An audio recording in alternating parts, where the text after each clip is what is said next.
جو business community ہے اس کے ساتھ مل کے اس ملک کو اٹھایا جائے۔ میں آپ کو ذرا یہ بریف بیک گراؤنڈ دیتا ہوں تاکہ آپ سارے سمجھ جائیں کہ پاکستان کے حالات آج کیا ہیں۔ ہمارا جو ایک سال میں سارا ٹیکس اکٹھا ہوا، جتنا بھی ایک سال میں ٹیکس اکٹھا ہوا اس کا آدھا ٹیکس صرف اور صرف قرضوں کے اوپر جو سود، جو قرضے لیے ہوئے تھے، یہ جو 30,000 ارب کے قرضے ہمیں ملے جب ہماری حکومت آئی، اس کے اوپر صرف سود دینے پہ آدھا پاکستان کا ٹیکس چلا گیا۔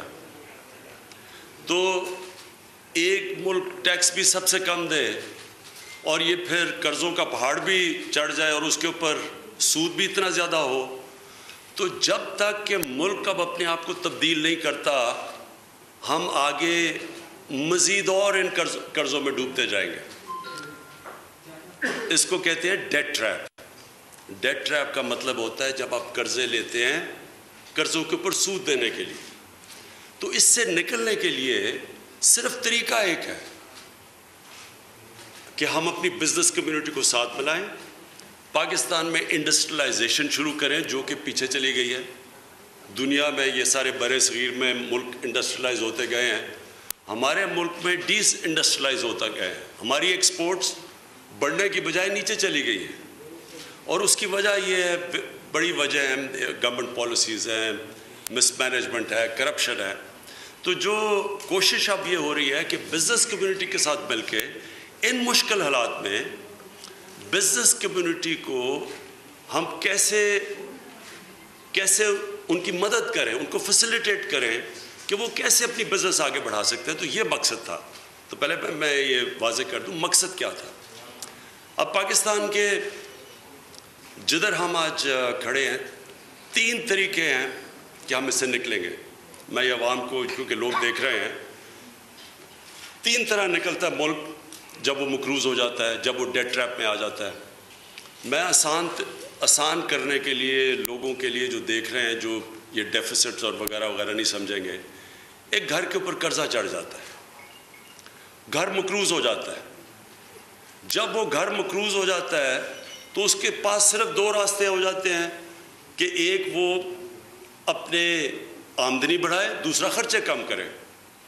تو پہلے تو آپ کو یہ بتا دیں کہ ہم جو اپنی آمدنی بڑھا رہے ہیں اس کے لیے پوری کوشش کر رہے ہیں، جس طرح میں نے ابھی آپ کو کہا، بزنس کمیونٹی کو انڈسٹریلائزیشن، ان کو انسینٹیوز دے رہے ہیں، بجلی سستی دے رہے ہیں، گیس سستی ان کے لیے دے رہے ہیں، کوشش کر رہے ہیں کہ ان کے مسئلے مسائل کم ہو، ریبیٹس کے ہیں، ریفنڈ کے مسئلے ہیں، یہ سارے ہم کوشش کر رہے ہیں۔ ہماری FBR کے جو چیئرمین ہیں وہ بھی ساتھ ہیں، ہمارے فائنانس منسٹر، سب کوشش یہ ہے کہ بزنس کے سامنے رکاوٹیں کم ہوں۔ ساتھ ساتھ ایکسپورٹس بڑھانے کی کوشش کر رہے ہیں، کیونکہ اگر ایکسپورٹس بڑھیں گی تو یہ جو اتنا بڑا خسارہ امپورٹ اور ایکسپورٹ میں جو کرنٹ اکاؤنٹ ڈیفیسٹ کہتے ہیں، وہ کم کرنے کے لیے ایکسپورٹس بڑھانے کی کوشش کر رہے ہیں۔ اور ایکسپورٹس بڑھی ہیں، ڈالر ٹرمز میں نہیں، ویسے اوپر گئی ہیں۔ گارمنٹس کی 30% ایکسپورٹ بڑھ گئی ہے۔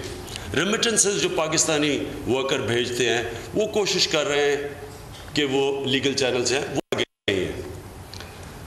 انویسٹمنٹ لانے کی کوشش کر رہے ہیں، اس کے لیے MOU سائن ہیں، مختلف ممالک سے ہماری بات چیت چل رہی ہے۔ ابھی قطر تھے، سعودی عربیہ تھا، UAE، چائنا کے ساتھ ہماری ٹریڈ ایگریمنٹ ہو گئی ہے۔ تو وہ ساری کوشش یہ ہے کہ اپنی آمدنی بڑھائیں، پھر جو خرچے کم کریں۔ امپورٹس ہم نے کم کیے ہیں، جو ہمارا ڈیفیسٹ تھا وہ کم ہو گیا ہے۔ $2 ارب کا مہینے کا ڈیفیسٹ تھا، وہ $1 ارب پہ آ گیا ہے۔ تو اپنے خرچے کم کر رہے ہیں۔ ہم نے فیڈرل گورنمنٹ نے اپنے 40 ارب روپے مہنگائی کے دور میں خرچے کم کیے ہیں۔ پاکستانی فوج نے پہلی دفعہ خرچے کم کیے ہیں۔ ہم نے اپنے کیبنٹ منسٹرز نے 10% اپنی سیلری کم کی ہے۔ تو یہ پوری کوشش یہ ہے کہ ہم اپنے خرچے کم کریں۔ امریکہ جا رہا ہوں، کوشش ہوگی میں امریکہ میں پاکستان ایمبیسی میں ٹھہروں گا، ہوٹل میں نہ ٹھہرے، تھوڑے سے لوگ لے کے جا رہے ہیں، اور جو پہلے خرچے ہوتے تھے ٹرپس کے، ساری کوشش یہ ہے کہ اپنے خرچے کم کریں، آمدنی بڑھائیں۔ اور تیسری چیز ہے، اگر گھر مقروض ہوتا ہے کیونکہ گھر کے کسی فرد نے ڈاکے مارے ہیں گھر کے اوپر اور اس کے اوپر چوری کی ہے، تو وہ گھر پھر ان لوگوں کو سزا دیتا ہے، کیونکہ پھر یہ بتانے کے لیے کہ پھر سے نہ کوئی آ کے گھر لوٹ لے۔ اسی طرح جب ایک قوم کرپٹ لوگوں کو سزائیں نہیں دیتی، وہ کرپشن بڑھ جاتی ہے۔ کرپشن کا بھی یہ کہ ملک سے پیسہ بھی باہر چلا جاتا ہے، اس کی وجہ سے یہ جو ہمیں IMF کے پاس جانا پڑا ہے، ہمارے پاس منی لانڈرنگ جس سطح کے اوپر ہے، اب $6 ارب ہمیں IMF سے ملا، اور یہاں جو منی لانڈرنگ ہے وہ اندازہ لگایا جاتا ہے 10 سے 12 ارب ڈالر کی منی لانڈرنگ ہے۔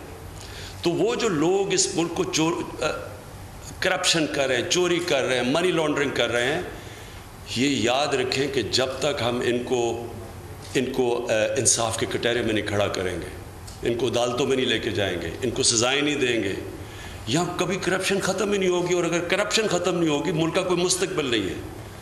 لوگ مجھے کہتے ہیں کہ جی دیکھیں آپ آگے کا سوچیں، نہ پچھلی بات کریں کہ جن لوگوں نے چوری کی ہے۔ چائنا نے جو دنیا کی سب سے تیز بڑھتی ہوئی آج اکانومی ہے، چائنا نے ان کے جو پریزیڈنٹ شی جن پنگ، انہوں نے پچھلے 5 سال میں 450 لوگوں کو جیل میں ڈالا ہے کرپشن پہ، ہزاروں انہوں نے ان لوگوں کو جیلوں میں ڈالا ہے جو بیوروکریٹس ہیں۔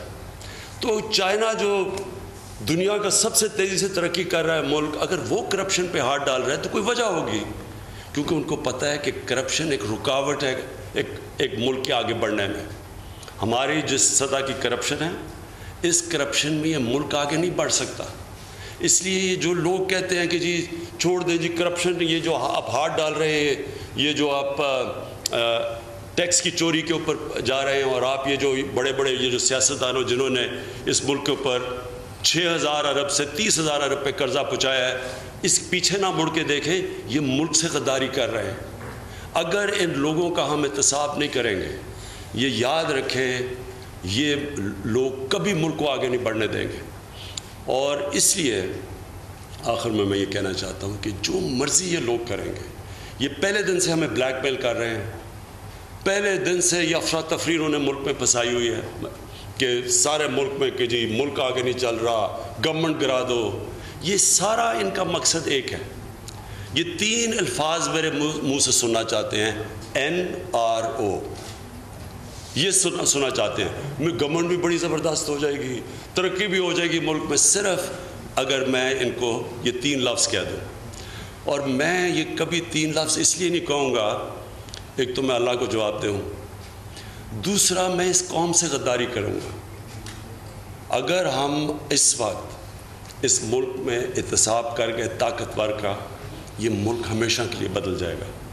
اگر ہم نے جنرل مشرف کی طرح ان دونوں بڑی جماعت جب یہ پکڑے گئے تھے کرپشن میں، ان کو NRO دیا، اس کی وجہ سے آج 30,000 ارب روپیہ قرضہ چڑھا ہوا ہے ملک پہ، اور آدھا جو ہمارا ٹیکس کا پیسہ اکٹھا ہوتا ہے آدھا جا رہا ہے ان کے لیے ہوئے قرضوں کی قسطوں پہ۔ اس لیے آج ہم اس مشکل حالات میں ہیں۔ اس لیے آج آپ دیکھ رہے ہیں لوگ کہہ رہے ہیں جی مہنگائی ہو گئی، لوگ کہہ رہے ہیں کہ جی دیکھیں وہ ہماری اکانومی نہیں چل رہی۔ اس لیے کہہ رہے ہیں کیونکہ یہ سارا بوجھ ان کا یہ قوم برداشت کر رہی ہے۔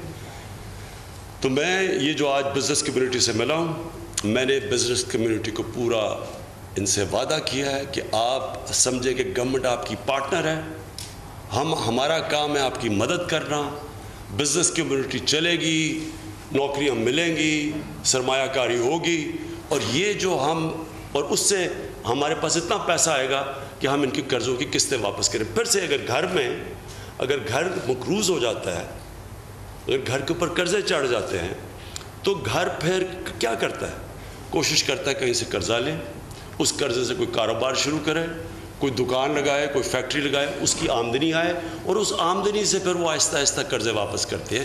یہی انشاءاللہ آپ دیکھیں گے کہ ہمارا ملک میں اللہ نے سب کچھ دیا ہے، زبردست لوکیشن ہے ہمارے اللہ نے اس جگہ پہ پاکستان کو کھڑا کیا ہے کہ دنیا میں سب سے زیادہ ہمارا بہترین لوکیشن ہے۔ چائنا اتنی بڑی مارکیٹ ہے ایک طرف، دوسری طرف ہمارے پاس سارے وہ ملک ہیں جن کے پاس انرجی ریزروز ہیں، پھر ہمارے پاس گوادر ہے جو کہ سارا سینٹرل ایشیا سے لوگ گوادر کو استعمال کرنا چاہتے ہیں۔ یعنی ہم ادھر آج بیٹھے ہوئے ہیں. ہم نے جس وقت اپنا نظام ٹھیک کر لیا جو ہم کو ٹھیک کرنے کی, جس وقت ہم نے وہ اصلاحات کر لی جو اب ہم کر رہے ہیں, جو ہم نے ٹیکس کے اندر یہ جو ٹیکس سسٹم کو ٹھیک کرنے کی کوشش کر رہے ہیں, اور وہ میں نے شبر زیدی کے ساتھ خود ذمہ داری لی ہے. انشاءاللہ ایف بی آر کی ہم ریفارم بھی کریں گے. میں خود بیٹھ کے ہمارا جو 5,500 ارب کا ٹارگٹ ہے اگلے سال کا ٹیکس کا, انشاءاللہ وہ ہم دونوں مل کے ہمارا پوری ایف بی آر کو ریفارم کریں گے. سارے جتنے لوپ ہولز ہیں ان کو ختم کر کے انشاءاللہ ہم ٹیکس اکٹھا کریں گے. صرف آخری میری چیز یہ ہے کہ کئی ہماری تاجر کمیونٹی میں لوگ ہیں جو کہتے ہیں جی ہم ٹیکس نیٹ میں نہیں آنا چاہتے. میرا ان سارے لوگوں کو صرف ایک پیغام ہے, دیکھیں اگر ہم سب مل کے ٹیکس نہیں دیں گے تو وہ پہلے تو بوجھ پڑ جائے گا تھوڑے سے لوگوں پہ. جس طرح ابھی ہماری 10% انڈسٹری ہے, تقریباً 70% ملک کا ٹیکس دے رہی ہے, تو انڈسٹری اتنا زیادہ ٹیکس برداشت نہیں کرے گی, وہ آہستہ آہستہ نیچے جا رہی ہے.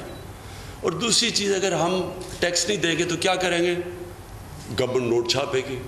نوٹ چھاپنے سے کیا ہوگا, مہنگائی بڑھتی جائے گی. اور ایک چیز جس کو کہتے ہیں ہائپر انفلیشن, وہ اتنی, جس طرح ابھی کئی ملکوں میں آپ دیکھ رہے ہیں کہ لوگ بھاگ کے اپنے ملک سے یورپ میں گھس رہے ہیں, کشتیوں میں ڈوب رہے ہیں. امریکہ میں دیکھ رہے ہیں کہ لوگ جا رہے ہیں اور بارڈروں کے اوپر کھڑے ہیں, کیونکہ ان کے ملک کے اندر وہ حالات ہو گئے ہیں کہ ایک پوری ٹوکری لے کے آتے ہیں نوٹوں کی اور ڈبل روٹی نہیں ملتی وہاں. اس کو ہائپر انفلیشن کہتے ہیں. اگر ہم نے نوٹ چھاپا تو مہنگائی بڑھتی جائے گی. اس لیے ہماری کوشش یہ ہے کہ سارے لوگ اپنا حصہ دیں ٹیکس کے اندر, جو اب تک ہم نے نہیں دیا. 1% لوگ سارے پاکستان میں ٹیکس دیتے ہیں. اس سے تو ملک آگے نہیں چل سکتا. اور آج جدھر ہم بیٹھے ہیں ہم تو اس سے نہیں نکل سکتے. تو اس لیے میری سب سے اپیل ہے آج کہ یہ اب وقت آ گیا ہے کہ ہم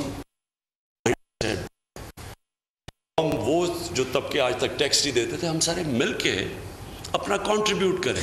اور جب ہم کنٹریبیوٹ کریں گے تو 21 کروڑ آبادی تھوڑا تھوڑا بھی ٹیکس دے گی, بہت ٹیکس اکٹھا ہو جائے گا. یہ کچھ بھی نہیں ہے ہمارے ملک میں, یہ جو 5,500 یہ کچھ بھی نہیں ہے ٹیکس. ہم کم از کم 8,000 ٹیکس اکٹھا کر سکتے ہیں.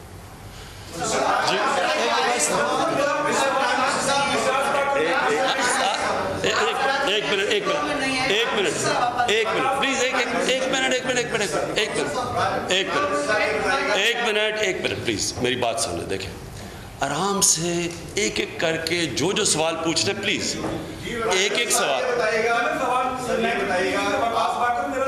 سوال یہ ہے کہ آپ نے کہا کہ اس وقت جیسے میں تبدیلی کا اس وقت پڑا ہوا ہے, ان میں گورنر آج کے حوالے سے بھی بات ہو رہی ہے, تبدیلی کے حوالے سے بھی بات ہو رہی ہے. دوسرا آصف علی زرداری صاحب کہتے ہیں کہ 3-4 ماہ میں حکومت جانے والی ہے, تو کیا آپ کو اپنی حکومت کے حوالے سے کوئی خطرات محسوس؟ پہلے تو میں کوئی ہمارا یہ گورنر راج لگانے کا تو کوئی کبھی نہ کسی نے بات کی ہے, نہ کسی کوئی کنسیڈریشن ہے. اور یہ حکومت انشاءاللہ وہ اس لیے کہ یہ وہ حکومت پاکستان کی قوم جانتی ہے کہ یہ پہلی حکومت آئی ہے, کوئی عمران خان کی بزنس نہیں ہے, عمران خان کے کوئی باہر بینک اکاؤنٹ نہیں ہے, میرے کوئی باہر وہاں اربوں روپے کی پراپرٹیز نہیں ہیں. میری جس طرح پچھلی حکومت میں سوچ پریزیڈنٹ آصف زرداری 40 اس نے دورے کیے دبئی کے. وہ کیا کرنے جا رہا تھا دبئی؟ ادھر سے دوسرا وہ جو پرائم منسٹر ہے اس نے اپنے 5 سال میں 20 پرائیویٹ دورے کیے لنڈن کے, کیونکہ ان کے باہر وہاں اثاثے ہیں, ان کے بینک اکاؤنٹس ہیں, ان کے بڑے بڑے محلات ہیں. لوگ جانتے ہیں کہ عمران خان کا جینا مرنا پاکستان میں, میرا ادھر اس ملک میں جینا مرنا ہے, میرا کوئی روپیہ باہر نہیں پڑا. اس لیے لوگ یہ جانتے ہیں کہ میں یہ جو بھی کر رہا ہوں اپنے ملک کے لیے کر رہا ہوں, اس لیے لوگ میرے ساتھ کھڑے ہیں. جی کامران نذیر جیو نیوز سے آپ یہ بتائیے کہ بار بار آپ کہتے ہیں کہ جنہوں نے قومی خزانہ لوٹا ہے سابق حکمرانوں نے, جس میں بھی وہ پیسے واپس کر دیں, تو کیا تو نیشنل لیول کی لیڈرشپ جیلوں میں چلی گئی ہے, تو کیا کوئی رضامندی ظاہر کی ہے کسی نے اب تک, کیا کوئی پیغام نیب کو یا کسی اور طریقے سے گورنمنٹ کو پہنچایا ہے کہ وہ پیسے واپس کرنا چاہتے ہیں؟ دیکھیے میں آپ کو بات بتاؤں, آپ سوال تو میرے سے یہ پوچھیں کہ یہ حکومت جب ہماری پاور میں آئی پہلے دن سے ان لوگوں نے مجھے تقریر بھی نہیں کرنے دی اسمبلی میں نے ان کا کیا بگاڑا تھا؟ انہوں نے پہلے دن سے اسمبلی نہیں چلنے دی، پہلے دن سے یہ سارے اکٹھے ہو گئے حکومت گرا دو، ہر دوسرے دن میٹنگز ہوتی ہیں۔ وہ جو سارے کرپشن کے کیسز ہیں آج ان دونوں پارٹیز کی لیڈرشپ زرداری اور نواز شریف کے اوپر، یہ دونوں نے ایک دوسرے نے ایک پہ بنائے ہوئے ہیں۔ انہوں نے 90 کی دہائی میں انہوں نے ایک دوسرے کے اوپر کیسز بنائے اور دونوں نے کہا کہ گورنمنٹ کرپٹ ہے۔ زرداری کو جیل میں نواز شریف نے ڈالا تھا کرپشن کے اوپر۔ پھر ان دونوں نے NRO لیا مشرف سے، انہوں نے کرپشن کیسز معاف کر دیے۔ پھر جو 10 سال حکومت کی، انہوں نے ان 10 سالوں کے اندر ایک دوسرے کے اوپر کرپشن کے کیسز بنائے۔ اپنا نیب کا چیف تھا، کیس بنا کے رکھ لیے کہ نہ تم ہمیں پکڑنا نہ ہم تمہیں پکڑیں گے، اور اسی لیے 6,000 ارب سے اس ملک کا قرضہ گیا 30,000 ارب روپے پہ۔ مجھے یہ بتا دیں، آج کوئی مجھے سمجھا دے کہ 60 سال میں ایک ملک کا قرضہ ہو 6,000 ارب، اور یہ دونوں 10 سال میں اس کو پہنچا دے 30,000 ارب پہ، کس سطح پہ ملک لوٹا گیا ہے۔ اس لیے پہلے دن سے انہوں نے شور مچا دیا، تقریر نہیں کرنے دی، گورنمنٹ چلی جائے گی، کیونکہ ان کو ڈر لگا ہوا ہے۔ ان کو پتہ ہے کہ ہر روز ہمیں ان کی چیزیں مل رہی ہیں۔ آپ جو ان کے متعلق ہمارے پاس اب انکشافات ہر روز ہو رہے ہیں، یہ ڈرے ہوئے ہیں۔ ان کو پتہ ہے کہ ہر روز جو گزرتا جا رہا ہے ان کے لیے وہ چیزیں سامنے آئیں گی۔ ابھی تک تو کیسز انہوں نے ایک دوسرے کے اوپر بنائے ہوئے ہیں۔ سن لیں، ابھی تو کیسز ہمارے نہیں آ رہے سامنے۔ یہ جو کیسز ابھی تک نیب میں ان کے ہیں، یہ ان دونوں پارٹیز نے ایک دوسرے کے خلاف بنائے ہوئے ہیں۔ انشاءاللہ ایک پہلے بات تو سن رہے ہیں، کوئی جلدی کیا ہے، میں کوئی بھاگا تو نہیں جا رہا۔ ابھی ان کو جو خوف ہے، یہ جو جمہوریت بچانے کے لیے اکٹھے ہو جاتے ہیں، ہم نے جمہوریت اور آئین بچا رہے ہیں، یہ صرف اور صرف اپنا چوری لوٹا ہوا جو دولت انہوں نے بنائی ہوئی ہے، اور انہوں نے نہیں، ان کے وزیروں نے بنائی ہوئی ہے۔ ان کو پتہ ہے کہ ہمیں پتہ چلتا جا رہا ہے، ان کو پتہ ہے کہ ہمیں باہر سے انفارمیشن آ رہی ہے، اس لیے جلدی میں ہے کہ جلدی سے گورنمنٹ گرا دو۔ وہ فضل الرحمان نے تو خیر کہہ ہی دیا، وہ جو 12th مین ہے اس وقت، اس نے کہہ ہی دیا کہ کیا ہم تب اکٹھے ہوں گے جب ہم سب جیل میں ہوں گے۔ اصل میں یہ ساروں کو ڈر لگا ہوا ہے، اور یہ ڈر ٹھیک لگا ہوا ہے۔ یہ اس طرح نہیں اس ملک کا قرضہ گیا 6,000 ارب سے 30,000 ارب پہ۔ یہ سوچیں کارنامہ ہے کہ 60 سال کے اندر 6,000 ارب قرضہ ہوتا ہے اور یہ پہنچا دیتے ہیں 30,000 ارب پہ۔ یہ کیسے ہوا ہے؟ یہ اس قوم کو لوٹا گیا ہے، اور اس لیے جلدی جلدی اکٹھے ہو رہے ہیں کہ جی ہم جلدی جلدی ہوتا کہ گورنمنٹ گرے، یا بلیک میل ہو، یا عمران خان کے منہ سے صرف NRO یہ سن لیں بس۔ جی جی جی کراچی آئے ہیں اور بہت سارے آپ نے پولیس کیے، مگر لیکن اب کراچی میں وہ سلم اگر گورنمنٹ آن بورڈ نہیں ہے، ہمیں کوئی نظر نہیں آیا تھا ریفیوجیز میں کوئی، ان کو آپ نے سائڈ لائن پہ کر دیا ہے کہ صوبے کی گورنمنٹ کے ساتھ لے کے چل رہے ہیں۔ نہیں، اصل میں یہ جو ٹرپ میں نے آپ کو شروع میں بتایا کہ بجٹ آیا، بجٹ کے بعد ہم نے ساری بزنس کمیونٹی سے بات چیت شروع کی۔ ہم اپنا موقف بتا رہے ہیں ان کو کہ ملک کا اس وقت جو قرضہ ہے، ہمارے پاس کتنے ہاتھ میں چیزیں ہیں جو ہم کر سکتے ہیں آپ کی مدد کرنے کے لیے۔ بزنس کمیونٹی اپنے ہمیں مشکلات بتا رہی ہے، تاجر بتا رہے ہیں ان کے کیا مشکلات ہیں، کوشش یہ کر رہے ہیں کہ ہم ان کے لیے پیدا کریں۔ یہ سارا کوشش یہ ہے کیونکہ بزنس چلے گی تو ملک آئے گا۔ سو یہ اصل میں اور کچھ نہیں تھا، چیمبرز، اسٹاک ایکسچینج، انڈسٹریلسٹ، ان سے آج ملاقاتیں تھیں۔ جی مسٹر پرائم منسٹر صاحب، آپ نے کہا تھا کہ جب حکمران دیانتدار ہو تو قوم خود بخود ٹیکس دیتی ہے، آپ کو ٹیکس وصولی کے لیے ڈنڈا کیوں اٹھانا پڑ رہا ہے؟ اور دوسرا، آپ کراچی سے الیکٹ ہوئے تھے، کراچی کے 2 بڑے مسائل ہیں، پینے کا پانی، صاف پانی اور ٹرانسپورٹ کا۔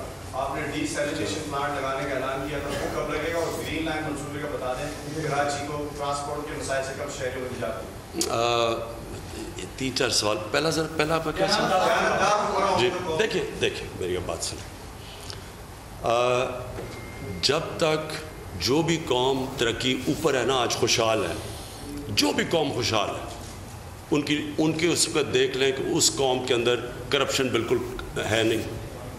سوئٹزرلینڈ ہے, اب اسکینڈینیویا ہے, ان سارے ملک کو دیکھ لیں, نیوزی لینڈ ہے, وسائل کی کمی کے باوجود خوشحال ہے. اور جو ملک غربت سے بھرے ہوئے ہیں ان کی سب سے بڑی مسئلہ ہے کہ ان کے وہاں بھی آصف زرداری اور نواز شریف بیٹھے ہوئے ہیں اوپر. وہ پیسہ ملک کا چوری کر, ایک سن لیں پہلے میری بات, جب آپ پیسہ اپنا ملک کا چوری کر کے باہر بھیج دیتے ہیں, جو ملک کے لیڈر, ان کے اوپر کیسز کیا ہیں. حدائبہ پیپر مل, کیا تھا حدائبہ پیپر مل؟ یہاں سے ہونڈی حوالے سے پیسہ باہر بھجوایا اور ادھر سے جتنا پیسہ ضرورت تھی وہ ریمیٹنس کے نام پہ پاکستان آ گئی. وہی یہ جو آصف زرداری کا جو کیس ہے فیک بینک اکاؤنٹس کا, یہ کیا ہے؟ یہ یہاں سے پیسے اکٹھے کیے سندھ کے, وہ یہاں سے ہنڈی والے سے باہر بھجوا دیے اور ادھر سے وہ صرف پیسہ منگوایا جس کی ضرورت ہے. وہی شہباز شریف کے بیٹے پکڑے گئے, انہوں نے بھی, وہ کبھی چینی والا تو پتہ نہیں کبھی کوئی پاپڑ والا, ان کے نام سے باہر سے پیسے یہاں سے چوری کر کے پیسہ باہر. تو کر کیا رہے تھے ذرا سنیں, یہ ہو پاکستان سے یہ رہا ہے کہ جب لیڈرشپ ملک کا پیسہ چوری کر کے باہر لے کے جا رہی ہے تو وہ باقی کس کو روکے گی؟ تو یہ جو میں آپ کو کہہ رہا ہوں کہ 30,000 ارب کا جو قرضہ چڑھا ہے, یہ ایسے نہیں چڑھا, یہ لیڈرشپ خود چوری پہ لگی ہوئی تھی. تو جو میں نے آپ سے بات کی کہ جب آپ کے باہر کے ملکوں کو یہ پتہ چل جائے کہ آپ کی ایک ملک کی گورنمنٹ اور لیڈرشپ ایماندار ہے, تو آپ کا مطلب یہ جو ہمارے چھوڑ کے گئے تھے, سعودی عربیہ نے کیوں پیسہ دیا, یو اے نے ہمیں کیوں پیسہ دیا, قطر نے آ کے کیوں پیسہ دیا, چائنا نے کیوں بیک کیا, ساروں نے ہمیں ریکارڈ پیکیجز دیے ہیں. اگر وہ ہمیں پیکیج نہ دیتے آج ہمارا ملک کا دیوالیہ نکل گیا تھا. انہوں نے ہمیں کیوں ہماری مدد کی. ایک نے کہا کہ یہ پہلی دفعہ پاکستان میں دیر کے بعد ایک ایماندار حکومت آئی ہے. جب آپ کے پاس ایماندار حکومت آ جائے, میں آپ کو ایک اور چیز بتاتا ہوں. اینڈرو فارسٹر آیا پرسوں مجھے ملنے, یہ دنیا میں مائننگ کے اندر ٹاپ ان کی فرم کنسیڈر کی جاتی ہے, آسٹریلین ہے. اینڈرو فارسٹر نے مجھے کیا کہا, کہتا ہمیں سب کو پتہ ہے کہ پاکستان میں ذخیرے ہیں تانبے کے, کوئلے کے, پتہ نہیں لیڈ کے, کیونکہ انٹرنیشنلی سب کو پتہ ہے کہ پاکستان بھرا ہوا ہے ذخیروں سے, یہ منرلز کے. لیکن اس نے کہا ہم اس لیے نہیں آتے کہ یا پیسے مانگتے ہیں یا رشوت مانگتے ہیں. تو میں آپ کو انشاءاللہ ثابت کر کے دکھاؤں گا کہ اسی پاکستان کو یہ ہم قرضوں کی دلدل سے بھی نکالیں گے. یہی پاکستان آپ کے دیکھتے دیکھتے چینج ہوگا. یہاں سرمایہ کاری ہوگی, ہم نے صرف آمدنی بڑھانی ہے نا. جیسے جیسے باہر سے سرمایہ کاری آئے گی آپ دیکھیں گے اس کی آمدنی بڑھے گی, یہ قرضے بھی واپس کر دیں گے اور یہ ملک انشاءاللہ اپنے پیر پہ کھڑا کر کے دکھائیں گے. Thank you.